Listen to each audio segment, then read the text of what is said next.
Iya, Assalamualaikum warahmatullahi wabarakatuh. Gimana UAS? UTS bisa nggak? Berkasnya udah sampai, tapi saya belum lihat. Haha, tapi kayaknya gampang ya. Bisa lah ya. Lulus ya, harus lulus ya. Semoga UTS-nya bagus, tapi saya belum sempat periksa. Jadi kita sekarang teori lagi. Jangan lupa mencatat karena dikumpulkan beserta tugas, oke? Hari ini kita masuk ke security nih, mulai. Jadi urusan praktek kita lanjutin nanti. Kalau kalian masih mau ngoprek boleh. Tapi sekarang kita masuk dulu ke materi ini, oke? Bentar, ya, oke.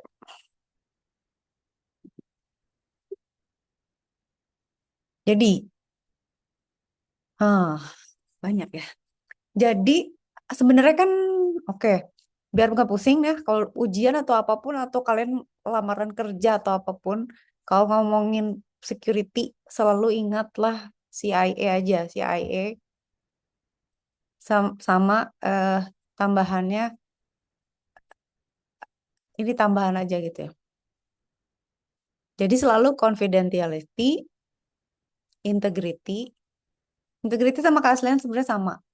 Ini tuh availability, ketersediaan ini ada lagi ini ancaman threat. Pokoknya kerahasiaan, integrity, authentication, availability, sama non-repudiation. Itu sebenarnya udah lah. Ini konsep dasar ini adalah ini gitu. Mau gimana pun, mau apapun implementasinya, mau eh, mau diturunin lagi kayak gimana, besaran pokoknya adalah ini, besaran turunannya adalah ini. Kalau saya lebih suka A yang pertama tuh authentication, A yang kedua tuh availability gitu. Dah ya. Nah, terus kan ngomongin ancaman. Sebenarnya sih yang mikirin ini selain selain penyedia cloudnya kan kita juga kemarin kan kita juga ada setting-setting kan kayak naro public key kayak gitu-gitu juga mesti ngerti. Kadang-kadang tuh kita ngebiarin ada lubang terbuka karena misalnya kalian bikin nih kayak kemarin tuh yang aplikasi. Terus kalian bikin public key-nya sama buat semua gitu dan kalian taruh di mana gitu dan bisa dipakai. Jadi ini akan jadi ancaman buat kita sendiri gitu ya. Soalnya saya juga pernah waktu itu gini, bikin aplikasi Twitter, saya bikin API. Terus API-nya tuh saya taruh di GitHub atau di mana gitu ya. Itu dihack loh. Jadi Twitter saya di take over sama dia. Jadi dia pakai aplikasi itu untuk take over Twitter. Saya bingung kenapa ya. Terus saya cek, gue pakai API apa aja. Terus saya hapus-hapusin tuh semua API-nya nih brengsek nih. Berarti ini pasti lewat API yang ini. Ternyata API yang bahaya tuh adalah API yang saya bikin sendiri di Twitter. Cuman kayaknya API key-nya tuh nggak tahu saya bocor di mana gitu. Nah itu ya jadi ancaman. Terus ancaman keamanan cloud macam-macam. Ya kan ada DOS, ini kan DOS ini kan ngancam availability. Authorization ini selalu harus ada. Ini virtualization attack kayak kita, misalnya kita punya stack kayak kemarin kan, misalnya oh gue pakai ini itu yang waktu kita pakai virtual machine yang ini setupnya pakai ini dan itu stacknya itu ada ada vulnerability-nya. Jadi makanya kadang-kadang tuh eh bukan kadang-kadang ya, admin tuh harus familiar sama sistemnya dia karena setiap setup, nah itu selalu ada aja. Nah kalau pakai virtualization jadi ada nambah lagi nih urusan gitu. Gitu ya macam-macam ada malicious intermediary, eavesdropping, nguping, trust boundaries. Ini juga bahaya. Jadi kayak misalnya kita punya apa eh, apa istilahnya? Kemarin ingat gak sih kalian yang kita bikin grup security yang di AWS? Nah, itu kan ada trust boundaries tuh, kayak misalnya oh dia student nih, ada grup-grup gitu ya. Itu kadang-kadang settingnya ada celah di mana bisa jadi ancaman keamanan gitu-gitu. Terus tambahan ada macam-macam lah, ya. Itu lebih ke policy dan lain sebagainya. Jadi ini sebenarnya klise gitu ya, tapi ini tuh beneran terjadi karena saya ngajar ngajar security udah berapa tahun tuh. sampai bosen kalau ngomong teori, tapi sebenarnya di lapangan emang itu yang terjadi gitu. Jadi kalian harus hafalin. Nah, konsep dasar nih nggak usah semua lah. Udah lah, yang tadi aja saya bilang si IA itu udah. Kerahasiaan udah pasti dong harus rahasia. Diapain kalau rahasia? Encrypt, ya kan? Apalagi ya pasti di encrypt tuh. Integrity diapain? Di hash gitu. Integrity di hash sama authentication. Jadi memastikan bahwa ini data nggak berubah dan yang mengakses adalah yang boleh gitu. Keaslian juga hash. Ini kan kayak misalnya integrity, kalau misalnya dikirimnya apa, diterimanya apa, apaan nih gitu. Berarti di jalan ada yang rubah, ada pihak yang mau modifikasi gitu ya. Kalau authentication asli atau enggak? Nah ini tuh kayak kemarin tuh waktu kalian ingat gak yang kita bikin public key? Kan kita punya private ya, misalnya ada A, ada B nih. Terus si A ini kan punya private key. Eh, A punya public key, ya kan? B juga punya kan? Nah, kita tuh kalau misalnya kayak kemarin setup server, tuh kalau generate ya, misalnya kita mau SSH kemana gitu, pasti kita akan generate set of public pub- public key ini kan. Jadi nanti setiap orang tuh punya public key yang dipakai oleh server. Jadi misalnya ada server nih. Nah, si server tuh nyimpen public key kita gitu. Si private-nya di mana? Ditaruh sendiri-sendiri di komputer sendiri-sendiri. Kita nyimpen di file kita sendiri, di folder sendiri. Jadi nanti sebenarnya kalau misalnya kalian mau otomatis login ke SSH ke server, nah itu biasanya si public ini akan ngecek gitu. Bener nggak si B gitu? Caranya gimana? Caranya adalah misalnya gini, si B kirim ke server ya. Caranya server mengauthentication adalah lu coba dia nge-encrypt sesuatu pakai publiknya B. Si B bisa buka nggak? Kalau beneran si B, dia pasti bisa buka pakai private-nya B. A tuh nggak bisa buka publiknya B pakai private-nya A. Jadi private sama public tuh spesifik buat yang news yang make gitulah. Prinsipnya kan cuman gitu. Kayak konsep ini clear ya. Kadang-kadang miss ya, tapi gitu intinya gitu. Nah, ada lagi misalnya gini. Misal ya, ada dua pihak nih mau kirim kirim kirim kiriman. Misalnya A mau kirim ke B. Kalau A mau meyakinkan B bahwa yang ngirim A dia gimana? Ini message atau apapun lah, token or anything. Bagaimana caranya A memastikan bahwa B yang ngirim tuh gue gitu? Gimana caranya? Dia akan encrypt ini pakai private-nya A. Dia encrypt ini. Si B akan buka pakai public-nya A gitu. Itu memastikan bahwa yang ngirim beneran A gitu, bukan siapa-siapa lagi. Kan nggak mungkin, misalnya yang ngirim C, masa bukanya pakai public A gitu. Nah, ada kasus lagi, misalnya A mau kirim ke B. Dia ingin memastikan bahwa yang nerima adalah B. Gimana? Berarti dia akan mengencrypt menggunakan publiknya B. Karena yang bisa buka cuman B. Karena dia punya private B. Gitu. Sisanya nggak mungkin lah. Misalnya A ngencrypt pakai private B, nggak mungkin dong. Kan private ada di B. Atau misalnya B sebaliknya gitu ya. Bisa B nge-encrypt pakai private-nya A, nggak bisa gitu. Jadi ya dua kemungkinan ini. Intinya gitu ya. Itu authentication. Jadi yang ini tuh memastikan verifikasi yang ngirim benar, asli, di hash ya kalau mau. Jadi kita percaya. Nah, kepercayaan itu di dalam sistem kayak gini ya di network itu kan biasanya selalu pakai public sama private. Terus di encrypt lagi gitu si kanalnya. Terus di hash lagi. Makanya ada digital digital signature itu tuh tidak cuman tanda tangan digital yang berbentuk digital ya, tapi ada kombinasi hash sama encryption. Hash itu untuk memastikan integritinya, public itu untuk membantu ngecek integrity dan authentication-nya. Itu, oke? Paham ya? Gampang lah ini.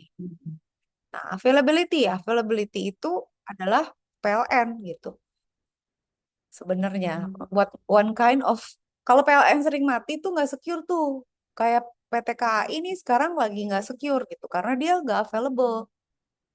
Pada saat layanan berhenti bekerja, entah itu layanan listrik, air, server, kereta api, itu berarti dia nggak secure.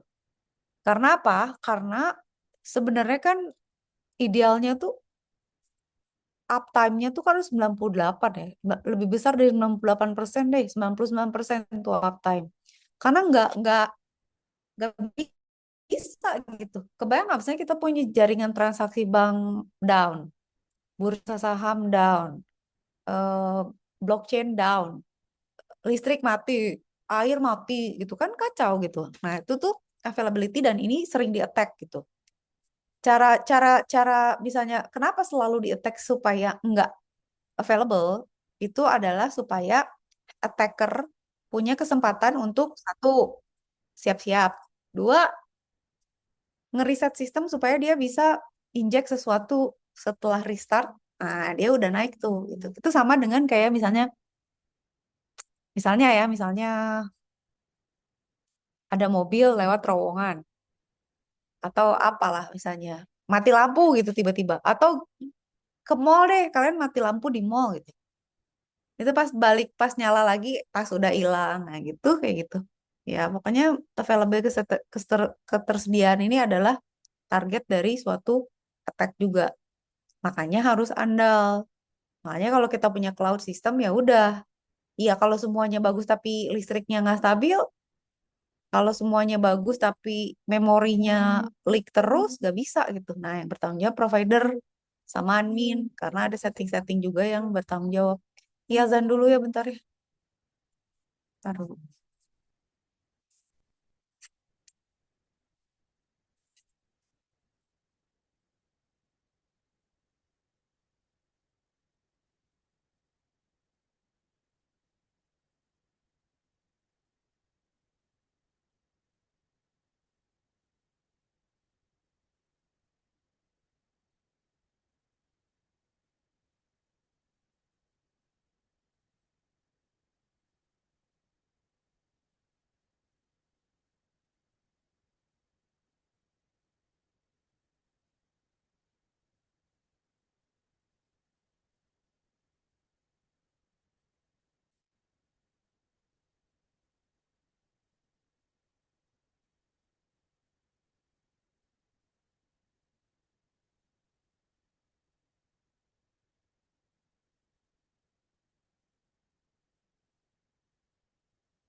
Oke, lanjut.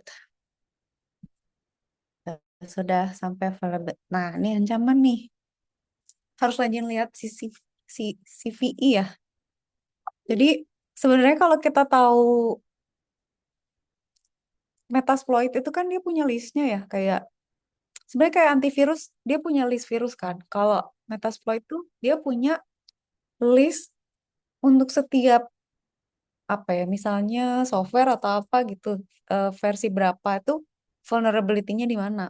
Jadi ini mah udahlah, ini permasalahan yang never ending gitu. Jadi kalau misalnya kalian mau punya sistem dan harus secure, ini orang security-nya harus sendiri lah. Karena dia kerjanya banyak banget gitu. Macam-macam lah, tapi mostly attack itu sebenarnya dari orang. Orangnya ceroboh, orangnya passwordnya gitu gitu ya, atau kayak kemarin adminnya aneh gitu, misalnya kita set up public key tapi ditaruh di mana private publicnya sama semua atau gimana gitu ya. Nah, ini mah udah lah, ancaman banyak. Vulnerability selalu ya, password, software, ini kita nih, eh, tapi bener loh, setup itu ya kan, kita kan kemarin juga ada file yang harus kita configure kan. Nah, itu tuh kan kita biasanya pakai default. Nah, biasanya kalau udah jalan kita copy lagi ke sistem kita yang baru terus nggak kita review lagi kan. Nah, itu kacau tuh. Bisa juga misalnya kalian upload ke GitHub terus di situ ada credentials gitu. Nggak tahu Pak nggak tahu key, nggak tahu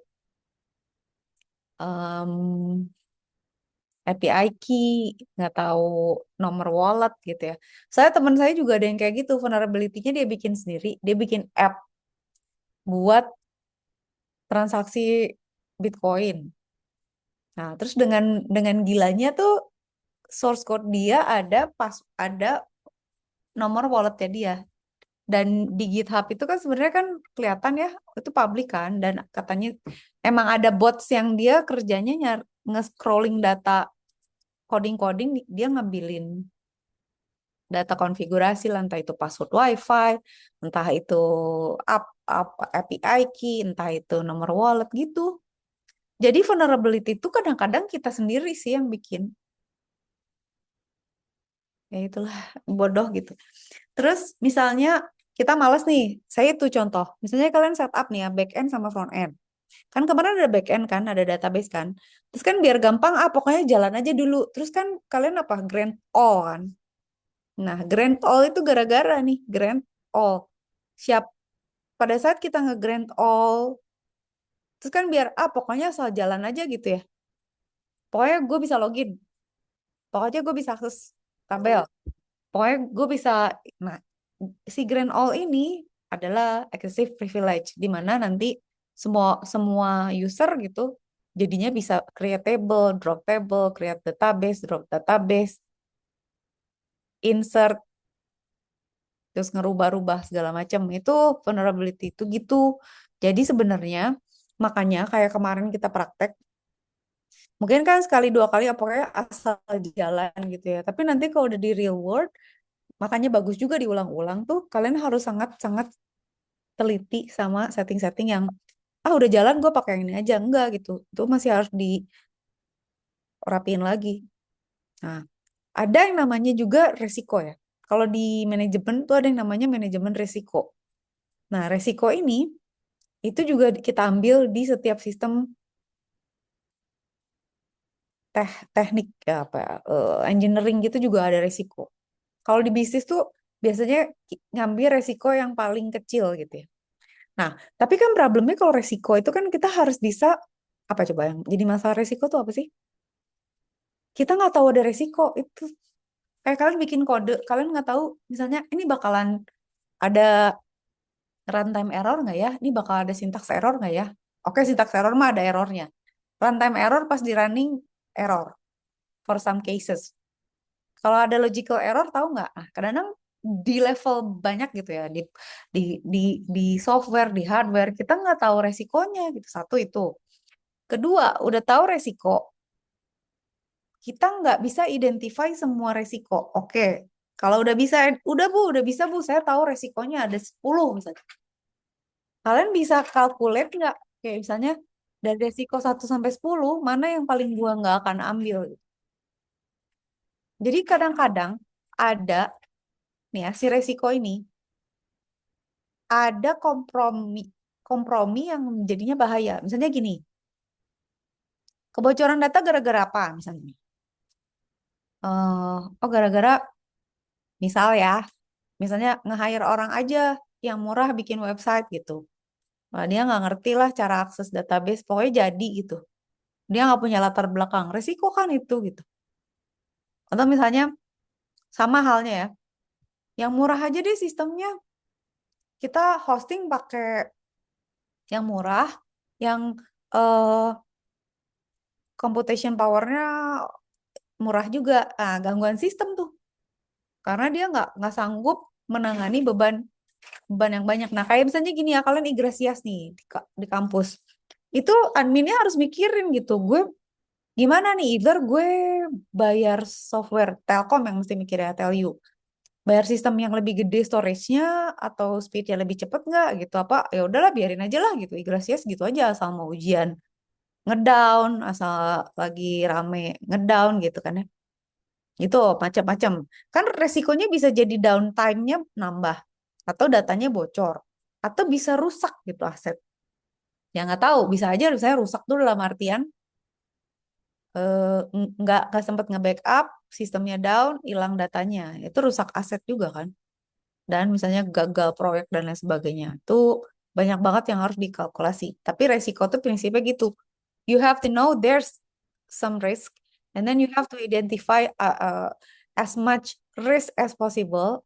Ketiga adalah you have to identify which risk we don't want to deal with gitu, kayak misalnya ini resikonya terlalu gila gitu. Misalnya kalian sekarang gini, duit kalian pas-pasan nih buat hidup sebulan lagi nih. Sekarang lagi krisis gitu ya. Terus kalian misalnya lagi nggak punya kerjaan. Mau ngapain nih? Setiap ngapain kan ada resikonya gitu. Apa mau pinjol, apa mau pinjam teman, atau mau cari kerjaan baru, atau mau ngejual aset, atau mau apa gitu kan. Itu kan bisa dikalkulasi ya gitulah kira-kira.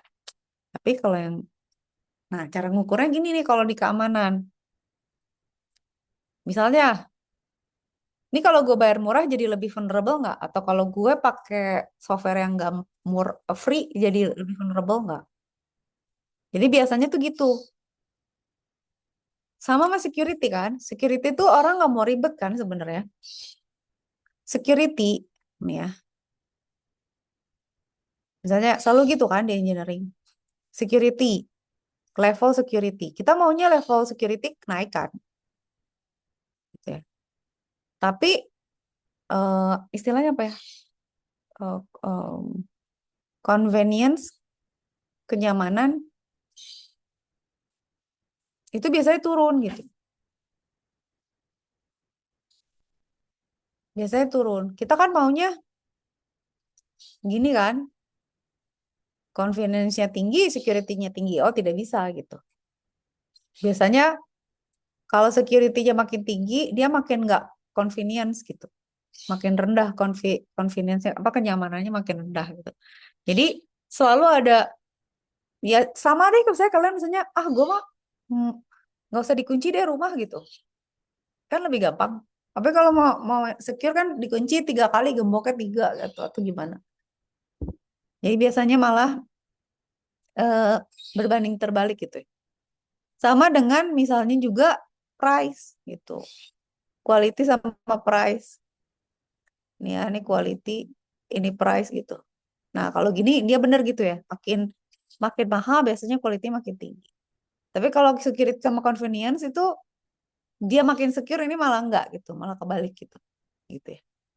Oke. Nah, itu yang harus diukur secara teori. Jadi gimana harus dikontrol kan? Kita harus mencegah ancaman, mengurangi resiko, ikut kebijakan, melindungi aset. Klise tapi benar gitu. Nah, menurut saya ini kalian kalau diringkas, sebenarnya kan regulasi oke lah gitu ya. Tapi secara prinsip udah DCIA aja gitu. Analisis aja sih, ini udah confidential belum? Cek. Sistemnya udah di encrypt gak? Ini kalau gue nyimpen password, password gue di encrypt gak? Password gue di ditaruh di folder hidden folder nggak? Atau misalnya cara cara cara orang bertukar kunci gimana sih? Ada yang bisa tahu nggak? Gitu aja. C. Integrity. How do we know ada yang ngoprek? Ya berarti kan akses kan? Ya udah, misalnya saya punya nilai kelas. Coba misalnya nilai cloud computing, komputasi awan.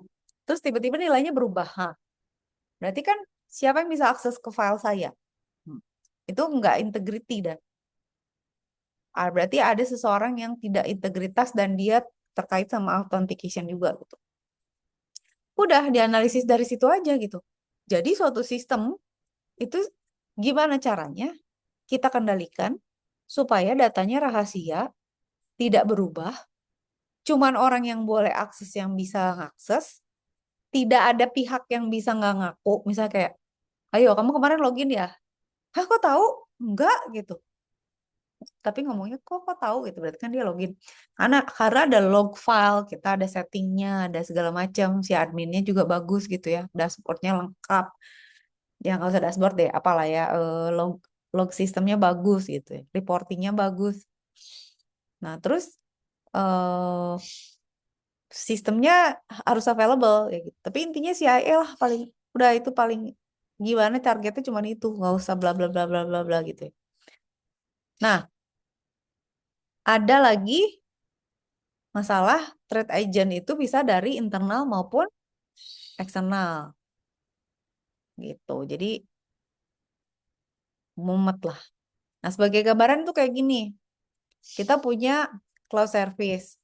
Si owner nih kita punya service nih, service kita ya. Misalnya kita punya eh, platform ini atau service ini. Tentu kan ada security policy.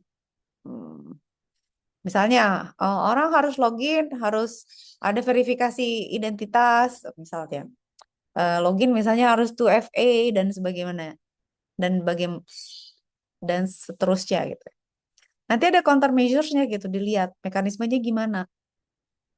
Nah, sambil kita mikirin resiko nih, gimana caranya supaya tidak mengganggu aset dan tidak Rasa merusak. apa?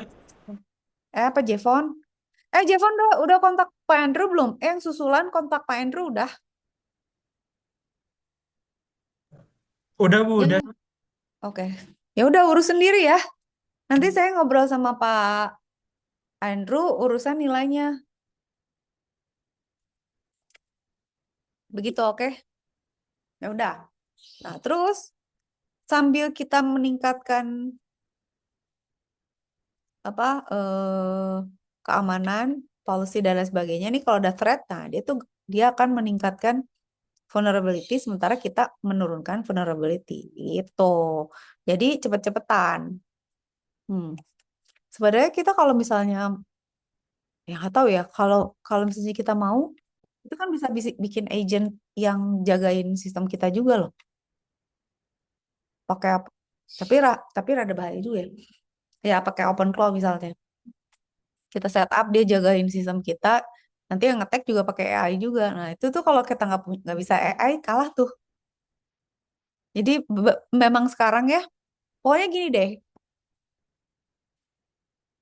posisi kita dimanapun, untuk disiplin ilmu apapun, kalian harus bisa AI. Jadi walaupun di sini kita nggak ngomongin AI secara eksplisit ya, saya mau ngingetin aja gitu. Itu seperti zaman dulu belum ada komputer, terus ada komputer. Orang yang bisa komputer jadi lebih cepat kan? Bisa ngedit, bisa ngeprint, bisa internet. Orang yang nggak punya komputer, nulis tangan, ngetik pakai mesin ketik, bener nggak? Nah, terus next, orang yang bisa internet. Orang yang bisa internet bisa cari info, bisa lebih cepat, bisa Google, bisa nge-search, bisa jualan. Orang yang nggak punya internet ketinggalan. Sekarang AI nih. AI itu kayak gitu persis tools gitu. Jadi kalau misalnya yang ngetek pakai AI, kalian nggak bisa defense pakai AI. Nah, gitu. Bukan berarti kita punya agen terus diadu-aduin gitu, enggak, tapi kita gunakan si AI itu untuk misalnya ya menghitung resiko, untuk mengidentifikasi serangan-serangan, untuk ngegenerate misalnya script yang secure gitu ya. Coba lu analyze deh ini script gue secure nggak? Terus untuk memprediksi misalnya, oh sistem ini kayaknya dengan stack kayak gini kayaknya nih oh nggak oke deh. Suruh dia cari konfigurasi yang paling secure gitu. Jadi saya mau ya mindset kalian tuh mulai sekarang tuh udah mikirin AI gitu. Karena it's like orang zaman dulu nggak punya komputer. Gimana tuh? Dosa nggak yang punya komputer? Ya enggak. Yang dosa sih punya komputer nggak bisa makainya gitu. Nah itu. Tapi maksudnya kayak sekarang pakai AI itu boleh nggak? Boleh gitu. Kayak tapi kan kayak kalkulator aja lah. Kalkulator tuh pakai kalkulator dosa nggak? Nggak dosa sih. Cuman lu jadi bodoh aja gitu kalau makainya nggak bener. Misalnya jadi nggak bisa quick math gitu kan. Jadi oh udah bolo gitu pakai kalkulator. Nah ini sama gitu sekarang. We are in the era of new new tools gitu. Jadi semua semua semua apa ya? Jadi sem- semua yang kita lakukan tuh udah ngebayangin gitu. Kayak dulu misalnya kita punya komputer ya, atau kita bisa coding kan. Kalau di kepala saya, oh bisa gua coding nih. Gue mau bikin script di automate aja gitu. Gue mau bikin script Python, gue nge-crawling aja, terus di run aja, download gitu. Sekarang AI yang kalian masih pikirin, misalnya gue punya sistem ya, si AI suruh ngapain ya? Misalnya dia suruh bacain log, terus kasih report ke kita gitu. Ini ngapa? Nih sistem ada log nih, ada aneh gitu, ada yang ini ada yang aneh nggak? Coba lu analyze log seminggu, lapor ke gua. Sebenarnya itu nggak usah pakai AI juga bisa. Maksudnya kita juga sebenarnya bisa pakai script. Terus kita bisa bikin dia jalan di daemon gitu ya, service gitu di background. Terus nanti kasih ke kita email gitu. Manual juga nggak usah pakai AI bisa gitu. Tapi kayak bayangin gitu, kebayang nggak? Jadi kita automatisasi proses yang running in the background supaya apa? Supaya kita bisa bisa cepat ngambil keputusan karena kita dapat summarize-nya juga cepat gitu. Jadi for anything lah gitu. Jadi orang lain nggak ketinggalan orang lain udah sampai mana kita masih yang udah gitu data udah jebol nggak tahu sistem belum di-upgrade nggak ngerti gitu. Ya, Malaysia Service Agent itu tuh sebenarnya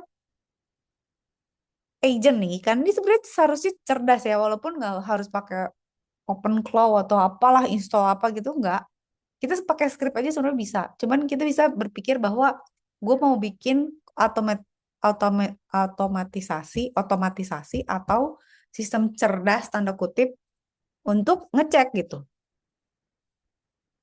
Adakah aktivitas yang nggak seperti biasanya?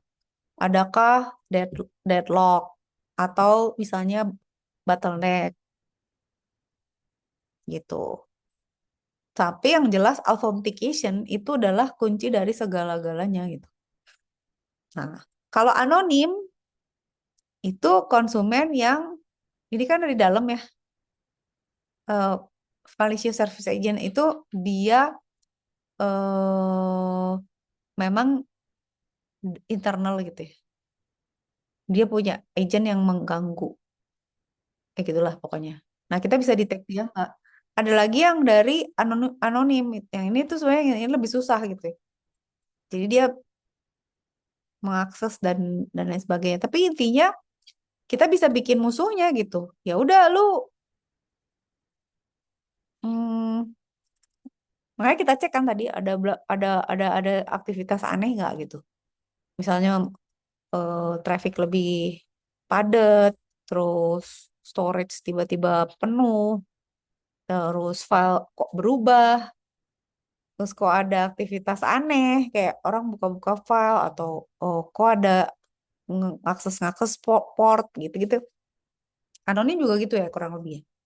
Nah, di setiap level kan kita harus tahu ya sebelah mana naruhnya. Terus ada juga yang emang orang IT gitu. Jadi dia emang orang IT-nya, lingkungan cloud-nya sama. Terus dia mungkin itu intinya gini lah, kayak kalian sama-sama mahasiswa. Terus kalian nyuri login Igrasias teman kalian gitu. Jadi emang satu satu ini satu satu sumber daya, satu satu circle. Atau juga ini malicious insider. Jadi ini orang apa sih, berbentuk orang dalam manusia yang bertindak atas nama atau penyedia cloud. Nah, ini memang ini kayak ini loh. Kalau ini rada-rada ngeri sih tapi ya, kayak misalnya apa ya? Pinjol ya mungkin ya. Kan kalian suka perhatiin nggak misalnya orang yang punya cabang, misalnya kepala cabang bank tertentu gitu ya, suka diincer kan? Ah, kenapa coba? Karena dia ordal kan. Misalnya kepala cabang BNI gitu ya, Bandung misalnya. Katapani lah atau mana.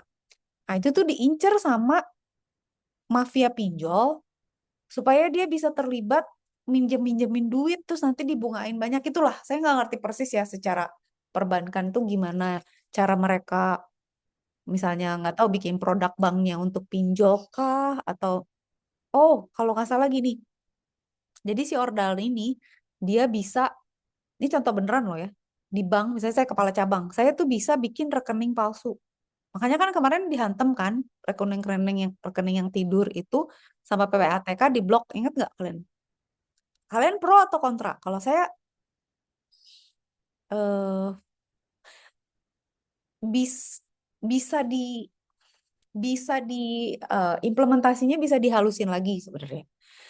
Kalian ingat nggak yang misalnya, saya jadi nggak bisa bayar sekolah anak atau misalnya dana darurat saya diblokir, padahal saya mau bayar ibu saya sakit gitu. Jadi orang nggak bisa ngambil duit di rekening kan. Tapi sebenarnya yang jadi masalah tuh pinjol. Ah, si pinjol nih ada ada apa istilahnya? Ada networknya gitu. Jadi mereka tuh memanfaatkan bank, cari ordal, dia cek rekening yang nggak dipakai yang mana nggak aktif mau gua pakai transaksi pinjol. Nah, orang-orang yang rekeningnya kagak pernah dipakai itu tuh dimanfaatin sama pinjol-pinjol buat nyelundupin peruangan mereka lah atau pinjol lah atau misalnya teroris ataupun itu bisa jadi malisius gitu. Dan ini pakai orang dalam. Pertanyaannya the same thing with cloud computing, cloud service. Apakah orang bank tahu nggak? Gitu. Saya saja kepala cabang nih.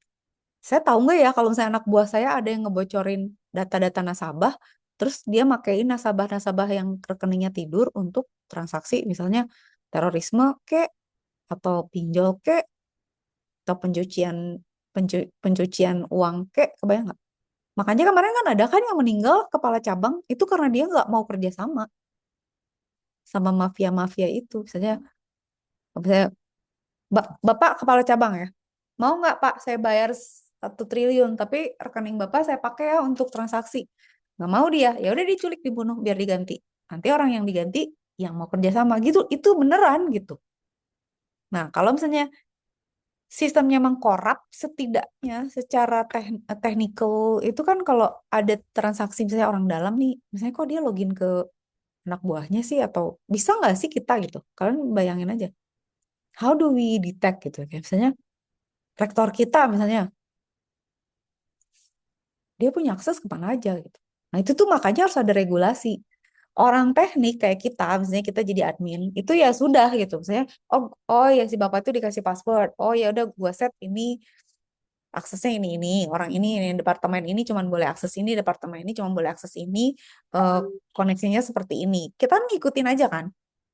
Cuman harus ada regulasi di level manajerial juga, manajemen juga di mana nggak boleh gitu. Ordal bisa ngacak-ngacak organisasi. Misalnya harus ada approval dari minimal atasannya, 2 atasannya, atau 3 pejabat yang ditunjuk itu loh. Jadi dia tuh banyak banget yang menjadi. Terus masalahnya tuh kan ini kan teori kan. Tapi kan kalian pasti kalau sering nonton film spionase, ini teori ini terjadi gitu loh maksudnya. Orang-orang masuk ke dalam sistem dan mereka karena ngerti teknologi dan tahu kelemahan sistem, itu bisa sekalian dimanfaatin untuk ngebius secara politik. Ini kalau perang juga kan sekarang perangnya udah pakai AI kan? Ya, gitulah. Open AI versus apa Anthropic dan lain sebagainya. Begitulah gitu. Nah, klise lagi, gue saya cek dulu nih. Ada apa lagi kok rame kali ini, teman-teman. Cek dulu, takut ada yang bahaya.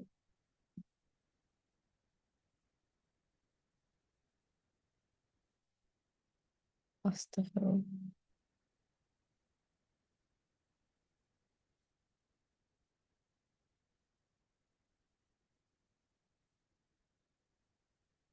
Oke, terus threat selalu gitu kan? Penyadapan, virtualization attack. Virtualization tuh bahaya sih sebenarnya. Itu kalau secara teknikal kan saya ceritakan, virtualization itu kita menciptakan suatu environment di mana itu seolah-olah adalah sesuatu gitu kayak virtual machine, sekarang kan dia mesin. Di situ tuh terjadi selain masalah security, masalah nginstall kan kayak kemarin, lama ini nggak bisa nih nggak bisa virtualization kayak kalau dulu zaman saya pakai Kali Linux, saya nggak bisa akses WiFi atau misalnya saya nggak bisa akses drive apa. Tapi misalnya setelah untuk versi yang sekian bisa atau apa. Ada yang gitu-gitunya.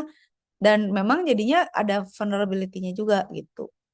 Dan ini yang masalah ini nih, trust ini ya, penyedia apa login-login akses-akses gitu, grant all itu yang berbahaya. Nah, jadi yang kemarin kita pelajari di praktek itu sambil kalian kalau kalau mau sambil mikir gitu. Konfigurasi yang paling optimal gimana? Best practice-nya gimana? Karena banyak yang nggak implement itu gitu. Contoh deh, nggak semua organisasi tuh punya mitigasi bencana yang nggak ada. Kayaknya nggak kayaknya malah hampir semua nggak punya rencana mitigasi loh. Mitigasi bencana tuh bukan masalah gedung lo kebakaran, gedung lo kebanjiran gitu. Tapi misalnya lo dihack, kemarin ada yang kena hack lagi loh.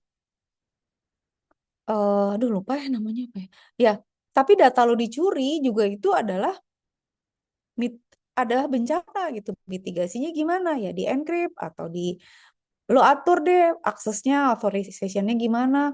Kalau udah dicuri datanya gimana? Kalau data lo disandera di ransomware gimana? Ya backup. Nggak semua orang ikut gitu. Jadi inilah yang mesti kita perhatiin ya. Klise. Nah, sekarang ngomongin risk management. Harus ada penilaian kan. Akses dulu. Apa nih? Sebenarnya kalau pakai AI kita punya ya, masukin aja. Kita punya data log atau apa. Atau kita masukin data aktivitas network kita, masukin ke AI, suruh dia analyze. Ini kayak gini nih hari-hari gitu. Menurut lo secure nggak gitu? Nanti kan dia bisa bantuin akses kan. Harus gimana? Misalnya Igracias kira-kira oke nggak sih? Sebenarnya oke sih, cuman dia kalau lagi mau pengumpulan nilai agak-agak ini nih, agak vulnerable karena volume aksesnya naik, udah gitu dia suka down. Itu bisa jadi celah keamanan juga gitu misalnya. Nah, jadi harus ada kebijakan nih resiko yang harus bisa dihilangin nggak resikonya harus tapi harus dimitigasi gitu. Atau ada asuransi atau gimana. Resiko ini adalah urusan sendiri gitu. Nah, kalau kita udah tahu nih risknya, udah diakses, udah di treatment, ada kontrolnya. Jadi gimana caranya mengatasi resiko-resiko seperti ini gitu. Gitu. Nah, udah deh kayaknya. Habis. Gitu ya. Jadi security itu ya itu. Ntar lu, saya pengen point out dulu fundamental cloud security ya. Oke, ntar. Kita coba ya. Sekarang kita buktikan dulu sini. Saya mau coba. Habis ini kita absen. Tapi saya mau ini dulu. DeepSeek dulu. Kita coba ya. Sebenarnya bisa develop, kita bisa ngedevelop sistem yang lebih canggih nih. Kita coba ya pakai dua ya. Kok lama sih ChatGPT?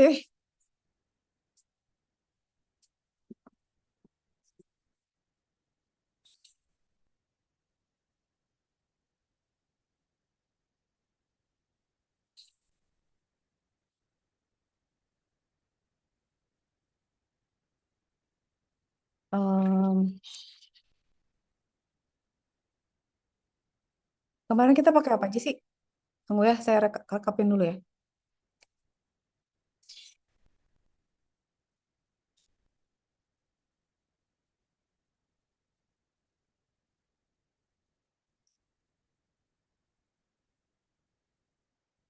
Kita pakai apa aja sih selain Vagrant? Vagrant terakhir tuh pakai kas RW, AWS ya. Coba deh misalnya ini ya. Kita coba nanya ini ya, bentar. Ini, Gede banget. kenapa? Pakai Vagrant VirtualBox. Oke, oke, oke. Contoh ya misalnya gini. Oh,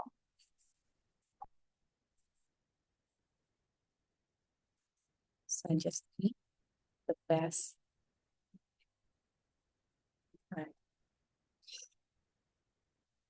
practice in implementing Android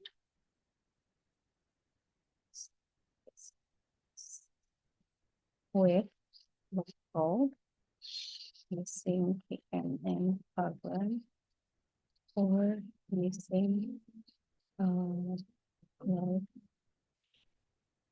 Kita lihat ya, cloud service like AWS.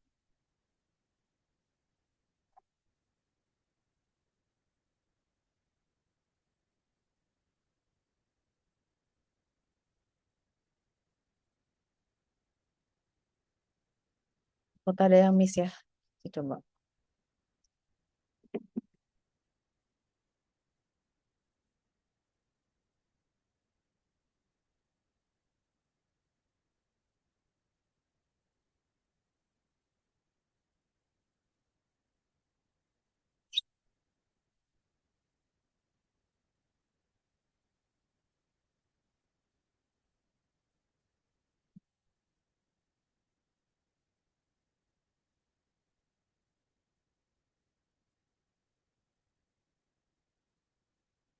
Hmm, liatin ya.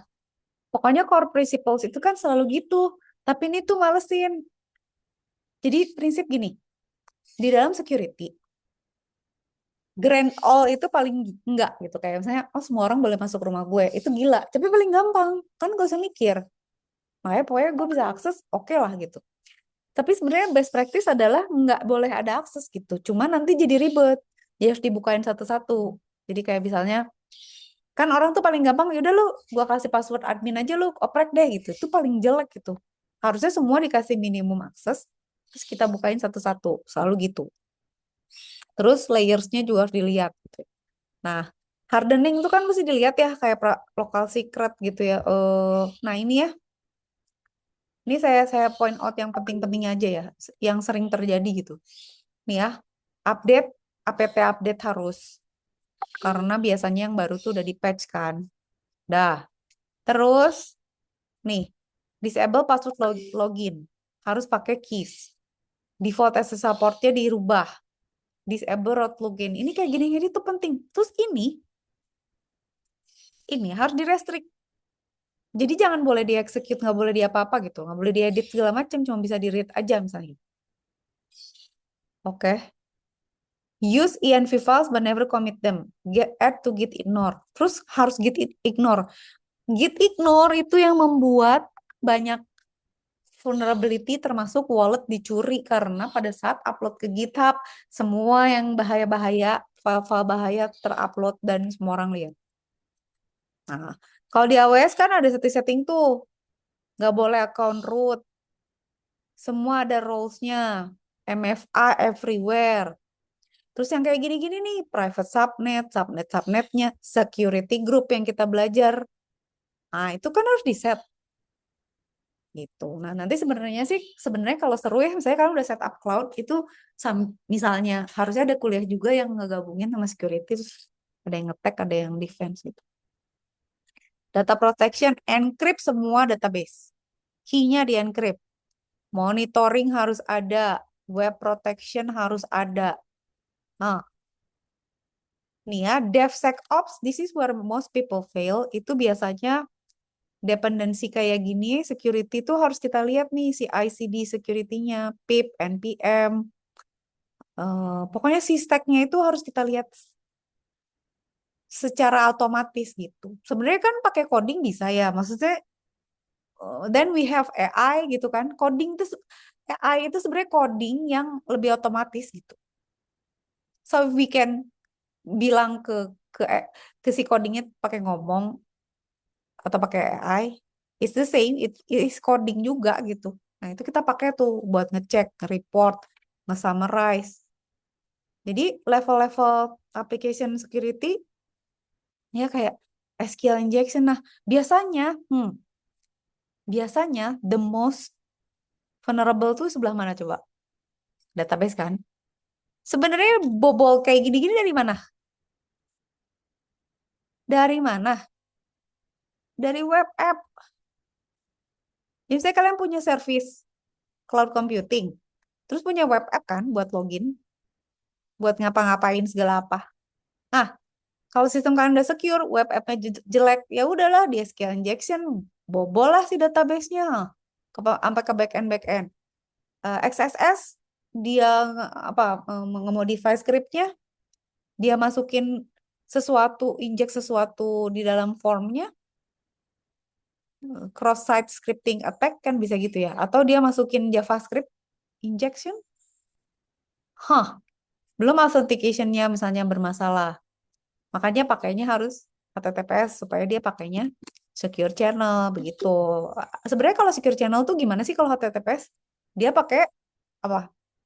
Dia pakai encryption, channelnya di encrypt dan dia akan ngecek siapa yang connect gitu, pakai public sama private gitu. Jadi common mistake tuh kayak port, API keys, akun root, admin tuh kayak gila kan.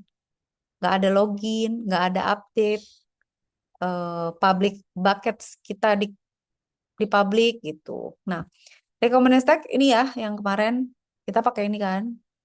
Gitu. Jadi ya udah deh ini setting-settingnya nih. Nggak tahu kalau si ini mirip juga sih kayaknya. Kurang lebih. Kok pendek sih si DeepSeek pelit? Oh dia kayak gini sih lebih detail tapi ya. Tapi bagusan ChatGPT ya. Ya, this is how we learn. Begitu saudara-saudara. Nah sebenarnya kalau kalian mau belajar security, kalian bisa cari di sini. Kemarin saya juga belajar. Jangan ke sini dulu. Ya udah deh, nggak apa-apa. Kalian tuh bisa ke sini ya. Ini tuh sebenarnya berbayar. Cuman saya nggak pakai yang bayar, masih ngehajar-hajar yang masih. Kalian bisa belajar di sini loh. If gabut gitu ya. Kalau kalian adalah gabut, mana ada gabut katanya. Adalah. Kan sekarang kan kuliahnya gampang kan? AWS. Kalian bisa belajar AWS di sini. Nih, easy, basic AWS security logging, AWS API gateway. Kerjain lah inilah. Cuman ini free ya, free, premium, free. Yang premium Anda bayar gitu. Ini kan ada, saya suka ngisi-ngisi soalnya bagus aja gitu. Soalnya dia tuh ngasih server loh. Jadi misalnya kita mengakses ya, misalnya ada server, masuklah dia ke Ubuntu, masuklah dia ke Windows gitu. So this is a good resource for you to learn. Saya waktu ngajar security Kamsis juga suka pakai ini. Ini kan kalian bisa lihat top 15 ranking gue padahal gratisan loh. Jadi bisa lihat nih kayak oh gue punya ini nih badges terus bisa jadi portfolio, bisa di-share tahu. Cuman nih gimana caranya nunjukin ini ya? Ada petanya loh. Tunggu ya, bentar ya. Lupa Badges ya? Cobain deh. Jadi selain kuliah kalian juga mencari. Ini ya maksud gue ya. Oh ya. Tapi mana ya ada itunya kok. Oh di sini kayaknya di dashboard. Nih, lihat learningnya, lihat ada prompt engineering. Ini yang gratis-gratis. Hajar bos. Liatin level 7 gue. Ocet tuh mungkin nggak hebat lah. Tapi setidaknya kelihatan mana ya ada ininya loh.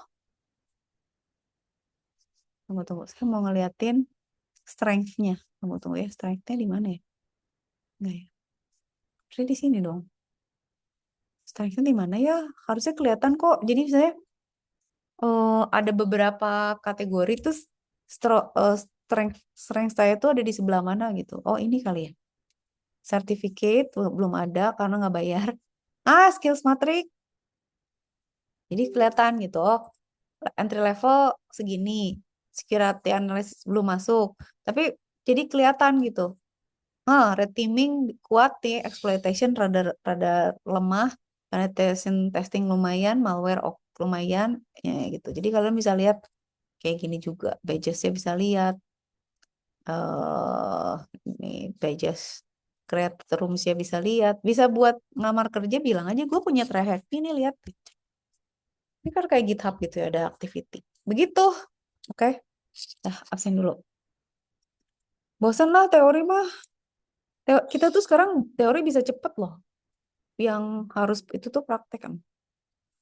Teori mah tanya ChatGPT aja eh, suruh ngerekap.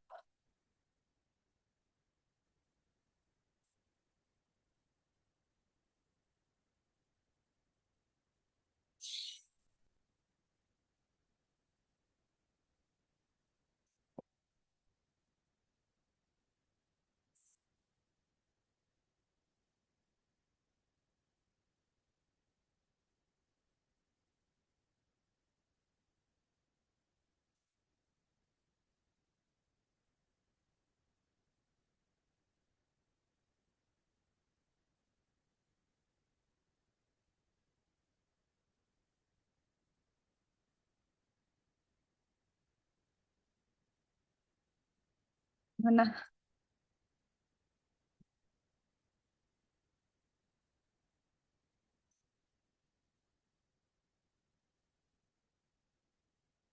Iya nih belum ganti password. Nanti ya. Aduh, suruh ganti password sekarang. Hmm, capek banget. Tunggu ya, sabar ya. Mau absen dulu. Lama lagi loginnya.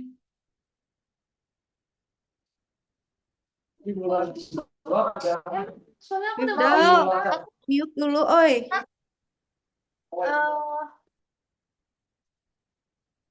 Nah, rame banget.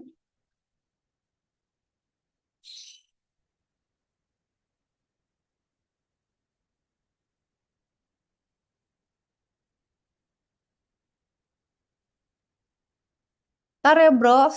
Bros lagi. Ntar ya, bos. Saya ganti password dulu, sabar.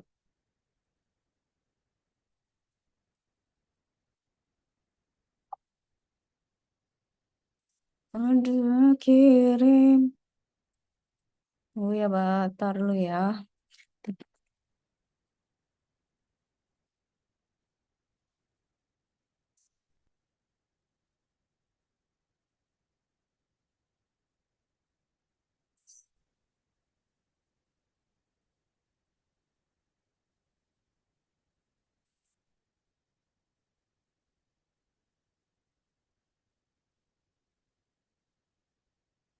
Aduh, ntar ganti password pusing.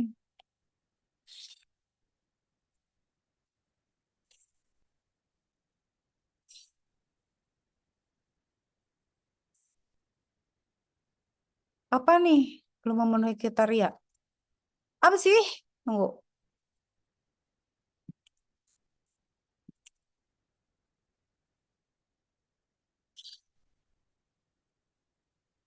Ah,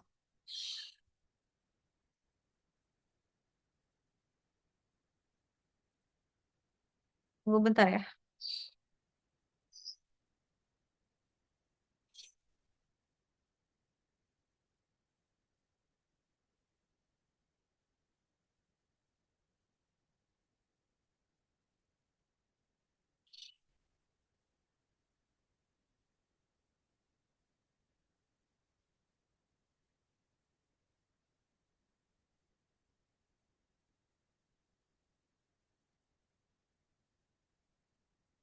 Urusan security nih. Oke, simpan. Kata sandi maksimal 12 karakter. Alamak.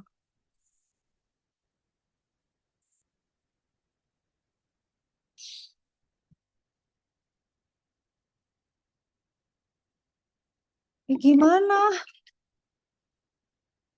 Aduh,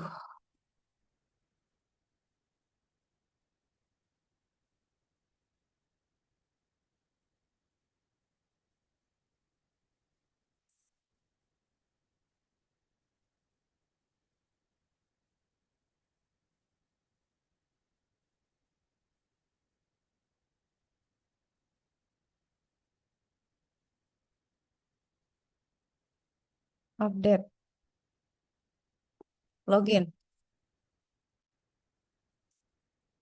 Alamak.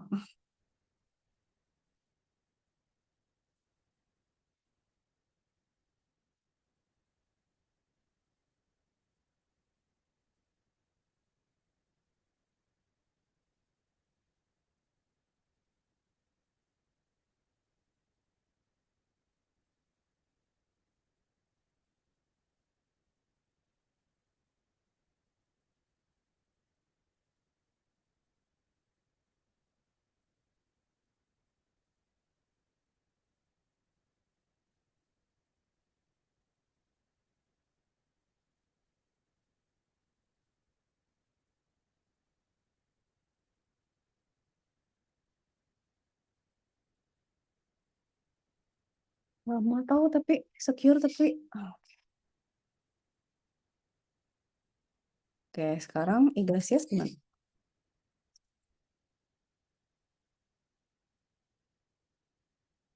Sabar ya, bro.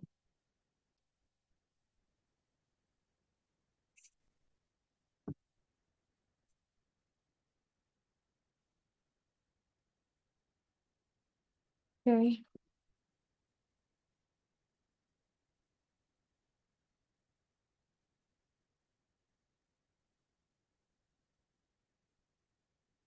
Hmm.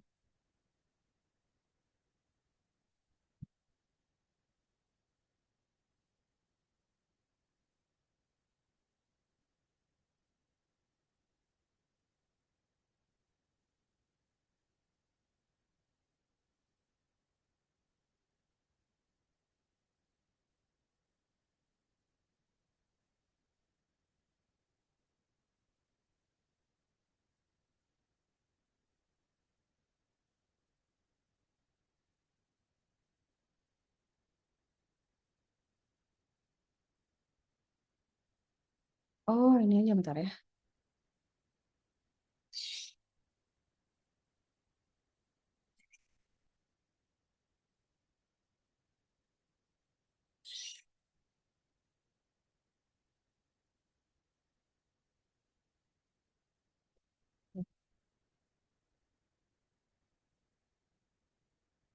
Kita absen dulu.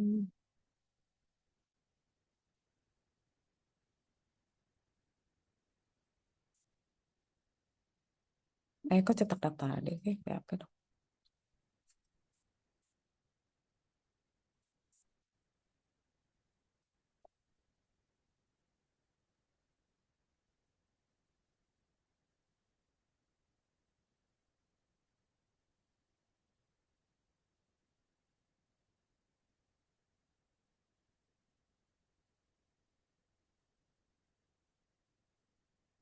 Pertemuan 8 FUTS. Oh, UTS lupa. Belum dimasukin. Oh iya ya. Oke. UTS belum dimasukin. Nanti saya masukin deh pertemuan 9 berarti. 9 ya. Oke. Eh,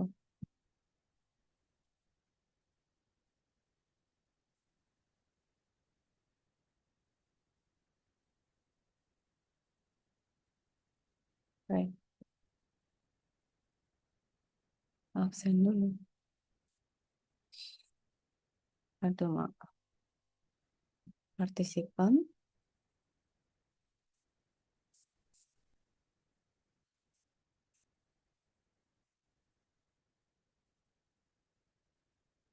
Chatnya mana lagi hilang? Nah, oke, absen. Muhammad Akbal Al-Ghifari. Hadir, Bu. Oke. Lesu. Arman Baihaki. Hadir, Bu. Oke, semangat Zaki. Hadir, Bu. Oke, Zaki ada. Bintang Trinugroho. Bintang. Nggak ada. Jevon ada, Jevon. Jeff. Ada, Bu, ada. Oke. Lutfi Raditya. Hadir, Ibu. Oke. Yosafat. Hadir, Bu. Oke, siap. Akilas Sabiha. Hadir Ibu. Oke. Mifdal Zafran Riyadi. Ada deh tadi. Mifdal. Ifdal hadir, Bu. Oke. Rizaldi Zafran. Ada nggak? Nggak ada. Rizaldi ada? Nggak ada. Nabil? Hadir, Bu. Oke. Dandi? Ada, Bu. Sip. Raffi? Raffi? Nggak ada. Galih? Hadir, Bu. Ih, lesu banget makan dulu Galih. Ih, kok gitu sih? Farid? Hadir, Bu. Oke. Lutfi Ananda Putra? Hadir, Bu. Oke. Muhammad Rizky Aulia Yahya? Hadir, Bu. Oke. Emmanuel? Ada, Bu. Oke. Gaitsa? Hadir Bu. Sip. Muhammad Ardian? Hadir, Bu. Sip, sip. Nibrus Labib? Hadir, Bu. Oke. Ismail Urzais? Hadir, Bu. Oke. Kinan Hadir, Fatih? Bu. Zaskia? Angelin? Dia bilang, hadir Bu. Oke. Tar dulu ya. Saya ada telepon bentar. Hold on. Oh.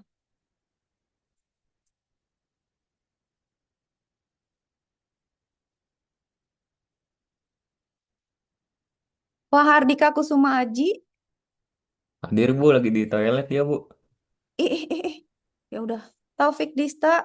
Hadir saya, Bu. eh di oh deskripsi. Tar dulu. Tar dulu ya. Coba.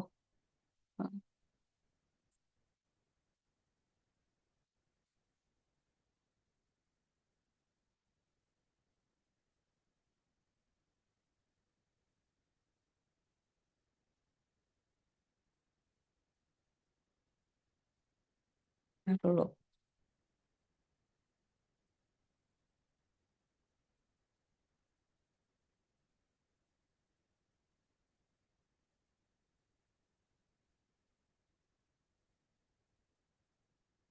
Dah.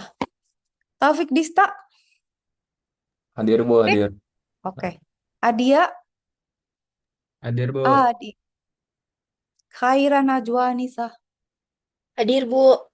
Oke. Syahrul Gumilar. Ada, Bu. Asik. Dia habis makan ayam geprek kayaknya. Yuda Bagus Pratama? Hadir. Oke. Kak Yuda Bagus Pratama ada Nazela? Hadir Bu. Oke.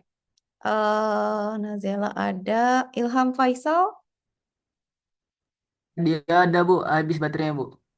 Oh, oke. Hairi Zaki? Hadir, Bu. Oke, Selfie Hafiza Humairoh. Hadir Selfie? Bu. Oke. Bambang Permadi. Hadir, Bu. Oke. Devtrian Dwi Wicaksana. Ada, Bu. Sip. Devantio Lugito Hermawan. Hadir, Bu. Sip, sip. Asfa, Hadir, Bu. oke. Rainaldi, Hadir, Bu. ada. Ibrahim Rufi,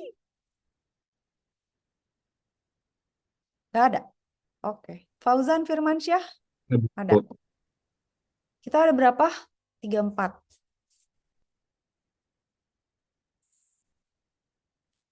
Ih, lupa masukin UAS, UTS nanti bilang, bentar, berarti bukain ke Ramdi. Oh, Pak BC. Oke. Jadi yang nggak ada Rizaldi, Raffi, sama Ibrahim Rufiah. Oke guys, PR nanti menyusul. Jangan lupa dicatat ya. Sip. Jangan lupa cobain try hack me ya. Thank you all. See you next week. Makasih, Bu. Bye-bye. Bu, permisi Bu. Yosafat, kenapa? Itu Raffi hadir Bu, dia nulis di chat. Oh, nggak kelihatan, maaf. Mana Raffi? Oh, ini ya? Oke, terima kasih. Oke, udah. Thank you guys. See you next week. Bye-bye. Terima kasih, Bu. Makasih, Makasih, Bu. Devantio. Makasih, Bu. Makasih all. Makasih, Bu. Bye-bye. Bye-bye, Bu. Makasih Bye-bye, Bu. semuanya. Bye-bye. Raffi, oke.